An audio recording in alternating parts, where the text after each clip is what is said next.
Happy 5th episode to everybody. I hope everyone is well and is really enjoying the wealth of insight that has been coming through from all the individuals that have been sharing their stories. So today I also have an amazing individual. This one is really special. Her energy, my goodness. I'm hoping that one day when I have my workshops, she'll come through, because I remember when we used to work together, from fashion shows to promotional work, whenever she would walk into a room, the entire room would change. And that's one of the quality traits that I really, really admired about her. She is such an amazing, lively, not only just stunning, but very, very loving individual. Soula, how are you, gorgeous? Hi, Sharon, and thank you so very much for having me here today. I'm so honored and so excited to be on your podcast, on your 5th podcast. Thank you. And everything that you said, it just makes me so happy. Thank you, my friend. It's my pleasure. I mean, listen to that energy. My goodness, I'm so looking forward to this interview. Soula, before we even start, where are you? It's 2024. I know that you are married. You have these gorgeous children. What is your journey looking like this year? So I always joke with my family and my friends. They always say to me, are you still modeling? Are you going back to modeling? And I always joke with them and I say, I've gone from supermodel to supermother. And that's where I'm at this moment, because I've lived such an interesting life. I've done so much that it almost sounds like fiction when I speak about it. I've lived a full life with this modeling industry. And now I'm living for my family and my children. I'm not saying that I will never go back to modeling, because there's so much that you can do. But for now, I'm just enjoying my little kids. They're 5 and 7 and they're growing up so fast, and at this point they need their mom. So I'm taking all that energy and enthusiasm and I'm pouring it into them, and it's definitely worth it. And I'm so excited to get back to work one day, because there is so much that I can still do. I love it, because I know that there's so much of value inside of you, Soula. The wealth of knowledge that you have, I truly believe that this generation can learn from you. I say this because you've been exposed to so many categories of modeling. You have done editorial work. You've been exposed to the runway, high fashion world, as well as TV commercials. And not only that, you decided to enter Miss South Africa. I'm looking forward to hearing how that journey was. So, where did it all begin? So the very, very first time I ever went onto stage, I was about 5 or 6 years old. My parents had a gay club in Hillbrow, and they used to have drag shows, like lookalike shows of Liza Minnelli and Cher. And I remember one of the drag queens didn't come for rehearsals, and my dad asked me to stand on stage. And my mom also stood on stage filling in for someone. And I remember standing on the stage at 5, 6 years old with the lights on and the music, and these drag queens all dressed up with gorgeous big hair and gowns. I mean, it was a rehearsal. And I thought to myself, wow, I don't know what this is, but I like it. And that was the very, very first time I went onto stage. And then when my dad passed away, I became a very introverted child. I was bullied because I was very tall, extremely tall, and I was taller than all the children. So my mom then entered me into like little competitions with figures to spend time with me, number one. And then secondly, to build my confidence. And I remember the first time she entered me into a Sanlam shopping center competition, she wasn't even there. She bought me an outfit from Truist. I didn't know what I was doing on stage, and I didn't make it through. I remember going home and crying and saying, why did my mom do this to me? Why did she make me go through this? I hated it. I'm embarrassed. I feel so insecure, so defeated, so unloved. And then years later, my mom entered me into another shopping center competition. I was about 14, 15 years old. And my mom and I had decided in my teen years that high school was going to be a new, fresh start. We were going to say yes to every opportunity, and we were just going to go for it. And she entered me into Vodacom team. We had to go on a camp where we had to do a boot camp, and it was really out of my comfort zone. It's so interesting that from a tender young age, what I'm picking up is that your mother has been your number one fan. And it's so lovely to hear how, when you were exposed to all these experiences and disappointments, your mother was always there to encourage you to say, okay, let's look at it this way. Let's take a break and then pivot. Let's focus on the opportunities. I just love that story, the support system and structure that you got from your mother. I also remember, now that I'm thinking about it, seeing your mom at most of the jobs that we used to work with together. She was always there. So amazing. My mom saw something that I couldn't see in myself. And she was trying to get that out of me. That competition I ended up winning. And I couldn't see it until I started being surrounded by people that looked like me, walked like me, talked like me. And for the first time in my life, I actually blended in. I didn't stick out like a sore thumb. It was wonderful. And the lady that did the pageant said to me, look, I do bridal shows and shopping center shows. I would love to use you as a model. And I said, yes, please. I'm a terrible waitress. I would love to model. But I said to her, I don't know what I'm doing. And she said, I will teach you. And then before long, word of mouth, people were asking me to do other shows, other shopping center shows, bridal shows. Eventually, I realized if I want to pursue this, I need to have an agent. It's almost like when you were going through your journey, as you were being exposed from one level to the next, the opportunities that you got offered, you saw that there is also a higher level of operating in this industry. In order for yourself to go to the next level, you needed to now get a modeling agency. That is so amazing. I just love your story. It's just reiterating what you mentioned. As you were exposed to every aspect of being given these opportunities, you would ask the necessary questions and also ask for help when you knew that you have no clue as to what you were doing. And it's so interesting how you took those weaknesses, got the help, and then you decided to seek an agency to represent you. And I realized that modeling on the ramp could only go so far without an agent. So I did my research. I spoke to the girls in the industry. Who are you signed up with? What jobs are you getting? How do you get paid? I found out that once you sign up with an agency, you have to register for tax. It was all very new for me at 15 years old. And I remember going to ICE. I ended up going to ICE Model Agency with my mom, my biggest fan. There was this gorgeous blonde girl. She almost looked alien to me because she was so perfect. She had this big book, a portfolio with all her pictures in, and she was before me. She went in and she spoke to the agency.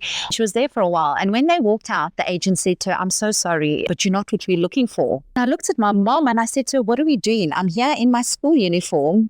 We're making a mistake. And my mom said to me, just go and have a conversation. It's either a yes or a no. And the agent spoke to me and she took my measurements and she said, do you have photos? And I said, no, I don't really have photos. And she said, okay, I want you to go to a casting. Let's see how you do with this casting. I got in the car with my mom and we drove into town. I sat in the queue for the casting and they asked me for my name and my height and my agency, and I ended up getting the job. And from there, it took off. And that's another key, signing up with the right agency. Your story where you mentioned the lady getting rejected, as gorgeous as she was, her look did not fit the agency's requirement for that season. It's so interesting because I too got rejected by ICE models. And now I'm only realizing it was not because I wasn't fit to be a model, but each and every modeling agency, I've noticed they have a particular look that they go for, that when one is approaching a modeling agency, they are mindful of that. You've had the privilege of being exposed to so many categories of modeling. What do you think that is stemming from? I was very blessed because I wasn't typecasted. I wasn't put in a box where I could only do one thing. I noticed very quickly that some people could only do Fashion Week. Others could only do photography. Others could only do TV commercial. And I was very blessed to be tall enough to do Fashion Week, but also able to do TV commercials and photography. So I worked a lot more than most of the models. And what do you think that is, though? I mean, looking back and assessing, I don't believe it's only just features. What was your unique selling point when you got exposed to all the other categories of modeling? I'm sure your agency, when you first started out, sent you to all these other categories, such as photographic modeling, runway modeling, fashion shows. What do you think was your unique staying power? What did you learn? You know what it was? I kind of had this attitude, which my mom taught me, to just go for it. Give it a try. And I think because of that outlook, I didn't cut myself short. I didn't say I can only do ramp. I'm going to try. I'm going to go for it, give it my all. I'm going to listen and I'm going to watch what is happening around me. That gave me a lot of opportunities. And I did a lot of research. So if I knew that I was going to do a TV commercial and they would tell me it was for Stay Soft, I would go and Google YouTube videos just to kind of see how they carried themselves. If I was going to do a fashion show for Christian Lacroix, I would go and Google fashion shows with Christian Lacroix to kind of see how the models walked and carried themselves on the stage. You know, to give me an example, because a lot of the times you don't get an example. You have to show up on set, they tell you what to do, and you just have to go for it. Absolutely. I think for me, what I would like anyone that's entering into this industry to understand that it is first and foremost a job, and it is vital that one works on improving on their skill.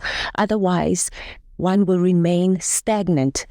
Our industry is very cutthroat, and if one is not booking jobs, one is not working, one is not getting paid. So it is very important to be mindful of that fact that when one says they're doing research, it's for them to increase their chances of getting the job done, listening to the client's instructions, and delivering on the presentation that the client wants at the end of the day. And you know, Sharon, our industry is a very flooded industry compared to when you and I were working 25 years ago. And now everyone and anyone can be a model. You got plus size models, you got fitness models, you've got Instagram models. So it is a business. And the sooner you realize that you're not just here for a good time, you need to be here for a long time. That's when you're going to start achieving. That's when you're going to start working your best. You need to learn people's names. You need to be on time. You need to be the best version of yourself. You have to have manners. And you need to be the first and the last one, because that is how it goes. Some days will be a 12-hour rehearsal. Some days at a 14 or 16-hour day because of camera problems. Whatever the case is, you can't have a bad day. You have to always be in a good mood. You can't keep cancelling, because then they're going to say, this person is not reliable. We're not going to use them anymore. If you think about it, if you were working for Nedbank or for Discovery, could you sit on your phone all day on Instagram? No, you can't. So when you are at your job, be present. Listen to what they're asking you to do. Remember what they're asking you to do, because time is money. And all these little things are going to help you become that brand, that reliable model that can do anything. And you're going to be versatile. I mean, I still remember a model saying that, yes, I can swim. Don't lie to the agency. If you can't swim, don't let them send you to a casting for a commercial where you have to swim and then you get the job and you drowned. You know, I mean, there is a saying, fake it till you make it, but be honest. That is so true. You have to practice wisdom. That is basically my own principles that I live by. If I'm not learning anything, I'm not growing. It's vital that one gets to understand that before they embark on any journey, whether be it modeling or studying, it is very, very important. And then, Soula, you decided to embark on this journey. of entering Miss South Africa. What was the reason for you entering such a prestigious and big event at that time of your life? How was the experience and what was your mindset? The work that I was doing, the fashion weeks and traveling overseas for fashion weeks and the TV commercials, I loved it so much that I actually couldn't wait to enter Miss Teen first. I entered Miss Teen and I actually came third in Miss Teen. Second came Pearl Tusi and the winner was Masichaba. It was so exciting. The experience of the production, the behind the scenes, on stage rehearsals, the dress rehearsals, it fueled me. I loved it so much. When I got older, I decided, you know what, I enjoyed it so much, I want to do Miss South Africa. Unfortunately, Miss South Africa for me at that time and stage in my life was a disappointment. And not many people will say that, and I'm probably going to get criticized for saying that it wasn't the platform that I wanted for myself.